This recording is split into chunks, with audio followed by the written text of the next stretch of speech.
भी सारी तरफ दिखाई है कि यहाँ कैसी स्थिति है।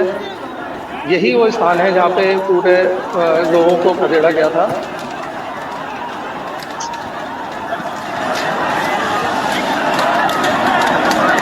ये देखिए, क्या हमारे साथ लखनऊ से रणवीर भी जुड़े हुए हैं?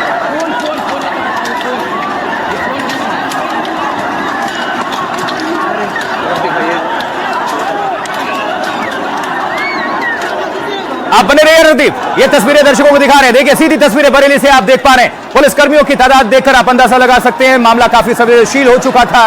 अब पुलिस कर्मियों ने पूरी तरह से मोर्चा संभाला। लखनऊ से आदेश सिचुएशन को हैंडल करें, लेकिन सबसे बड़ी बात, क्या साजिश रची गई, क्या प्लानिंग हुई? क्योंकि इस तरह से एकाएक सैकड़ों की संख्या में, हजारों की संख्या में अराजकता लोग नहीं फैला सकते, पत्थरबाजी, नारेबाजी नहीं कर सकते। कहीं ना कहीं पूरी प्लानिंग हुई होगी। रणदीप, अगर आप हमें सुन पा रहे हैं, क्योंकि एकाएक मान लीजिए शांतिपूर्वक नमाज अदा कर रहे हैं लोग, और एकाएक ऐसा क्या हो गया कि तुरंत पत्थरबाजी होने लगी, हंगामा, हिंसा होने लगी। कुछ तो प्लानिंग, कुछ तो कहीं ना कहीं नेक्सस, और कोई ना कोई इसके पीछे तो रहा ही होगा। अब पुलिस पर जिम्मेदारी होगी उसको फाइंड आउट करके सामने लाने की। आज जरूर रही होगी, क्योंकि कोई ना कोई प्लानिंग जरूर बनी होगी। क्योंकि एक साथ इतना लोग इकट्ठा होना, ये एक अपने आप में देखने वाली बात है। क्योंकि उससे कुछ देर पहले ही हम लोग यहाँ पे मौजूद थे, तो यहाँ पे कोई ज़्यादा लोग नहीं थे, और फिर उसके बाद एकाएक यहाँ पे भीड़ इकट्ठी होती चली गई और बहुत से लोग इकट्ठे हो गए यहाँ पे, जो हजारों की तादाद में थे। क्या सब लोग अब जा चुके हैं वापस अपने घरों को? जी आशुतोष, यहाँ से सब लोग अपने अपने घरों को भेज दिए गए हैं। सब लोगों को यहाँ से भेज दिया गया था जब यहाँ से खदेड़ा गया। फिर उसके बाद भी लेकिन लोग बार बार यहाँ आ जा रहे थे, लेकिन लोगों फिर जब पुलिस ने बार बार कॉम्बिंग की है तो उनको बार बार यहाँ से हटा दिया गया। कितनी देर तक ये घटनाक्रम आपके सामने, और ये जो प्रदर्शन या हिंसा हुई, ये जो पत्थरबाजी हुई, कुल कितना ड्यूरेशन रहा होगा? कब से शुरू हुआ और कब खत्म हुआ पुलिस का आने के बाद? लगभग ये 15 से 20 मिनट में पूरा चला है वास्तव। टाइम क्या रहा? 20 मिनट तक टाइमिंग तो पूरी तरीके से नहीं बताया जा सकता, क्योंकि एकदम अचानक ऐसे शुरू हुआ, जो हम को मौका ही नहीं था कि कैसे एकदम से चीज़ें बदलती चली गई और सब लोग इकट्ठे हो गए। शोर मचना शुरू हुआ, नारेबाजी शुरू हुई। नारेबाजी के बाद पुलिस ने जब लोगों को वार्निंग दी, लेकिन वार्निंग के बाद भी लोग नहीं मान रहे थे। लगातार वार्निंग दी जा रही थी, लेकिन वार्निंग को नहीं सुन रहे थे वो लोग, और सब लोग इकट्ठे होके नारेबाजी लगातार करे जा रहे थे। तो उसके बाद पुलिस को मजबूरन आपत्ति क्या थी? क्यों पत्थरबाजी हुई? क्यों ये जो जनता है जो जुमे की नमाज पढ़ रही थी, वो आक्रामक क्यों हुई? ये जब इन लोगों को खदेड़ा गया है यहाँ से, और उधर से पीछे से कहीं से पत्थर आए हैं, तो ये चीज रणदीप, इसके पीछे कुछ तो वजह होगी कि पत्थरबाजी अचानक से जो जुमे के नमाजी थे उन्होंने कर दिया। कोई तो वजह होगी। आइलम मोहम्मद की कोई बात है या क्या? उसमें वजह क्या आ रही है सामने निकलकर, सूत्र जो बता पा रहे हैं? ये आइलम मोहम्मद को लेकर ही यहाँ पे जो नारेबाजी हो रही थी, आइलम मोहम्मद को लेकर ही हो रही थी।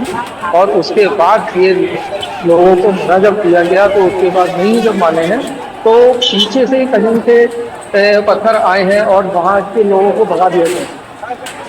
आप बने रहिए रणदीप, वापस आपके पास हम आते हैं। और देखिए, लेकिन ये तो हालात हुए, हालात से पहले एनडीटीवी संवाददाता ने हंगामे से पहले वहां जुटे लोगों से बातचीत की है, जरा सुनवा देते हैं, जल्दी से सुन लीजिए। कि हमारे हुजूर सल्लल्लाहु अलैहि वसल्लम के बारे में है, उनके बारे में गुस्ताखी बर्दाश्त नहीं होगी। तो ये जो आइलम मोहम्मद आपने लिखा है, ये क्यों लिख के आप कर रहे हैं? आइलम मोहम्मद, हम अपने मोहम्मद से प्यार करते हैं, उस बात का इजहार कर रहे हैं। उस चीज पे रोक नहीं हो सकती। हमारे दिलों में हर बच्चा है नबी की शान में कुर्बान। नबी की शान में है बच्चा है कुर्बान। ये हमारे नबी की शान में कोई गुस्ताखी करेगा उसके ऊपर वो हमें बर्दाश्त है। हमसे कहना जो कह सकते हो, लेकिन नबी की शान में नहीं। आइए जानते हैं, क्या नाम है आपका? मेरा नाम वसीम तहसीनी है। वसीम जी, जानना चाहेंगे ये जो नारेबाजी हो रही है, ये किस चीज को लेकर? ये हम हमारे नबी की शान में जो गुस्ताखियां की जाती हैं, हमारी हुकूमत से मांग है इस पे इश्तिंदा कानून बनना चाहिए। चाहे हमारे नबी की शान में गुस्ताखी हो या किसी दिगर मजहबों के मानने वालों के गुरुओं की शान में गुस्ताखी हो रही है, उसके कानून बनने चाहिए। ये रोज का ड्रामा बन गया है कि कभी कुरान पे उंगली उठाई जाती है, कभी कुरान की बेहुरमती की जाती है। हजरत साहब ने अपने प्रोग्राम को पोस्टपोन कर दिया, हुकूमत की बात मानी है और गंगा जमुना की तहरीक की तहजीब की बात की है। इस प्रोग्राम को पोस्टपोन करके और सिर्फ मेमोरेंडम का प्रोग्राम रखा शासन प्रशासन के अधिकारियों के मुताबिक और उत्तर प्रदेश की सरकार के मुताबिक। तो हम ये जो आई लव मोहम्मद का जो नारे लगाए जा रहे हैं, ये किन चीज? देखिए, हजरत मोहम्मद सल्लल्लाहु अलैहि वसल्लम है, वो सबके नबी है, वो पूरी दुनिया इस्लाम के नबी है। अगर हमने लव मोहब्बत कह दिया उनके नाम से, अगर हमने लव मोहब्बत कह दिया तो क्या हराजी? तो मोहब्बत का पैगाम है। अगर मोहब्बत के पैगाम को भी अगर हमारी सरकारें ये काम करेंगी तो फिर दुश्मनी के आलम में क्या करेंगी? अभी तो मोहब्बत के मामले में इतनी दुश्मनी सरकार कर रही है उत्तर प्रदेश की और सेंटर की। तो हमारी गुजारिश है सरकार से, उत्तर प्रदेश से और सेंटर से कि मोहब्बत का और अखलाक का सबूत पेश करे और हिंदू मुस्लिम की गंगी जमनी तहजीब जो उसको कायम रखे।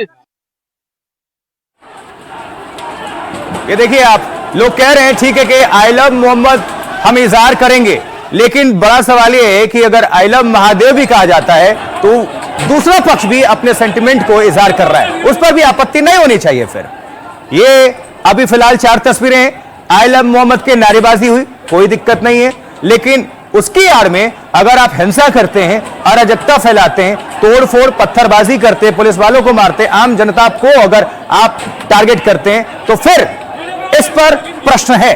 और इसको लेकर फिर उत्तर प्रदेश की पुलिस एक्शन में है और लखनऊ से भी आदेश है कि जो भी हिंसा अराजकता फैलाएगा उनको चिन्हित करके उन पर सख्त कार्रवाई की जाएगी।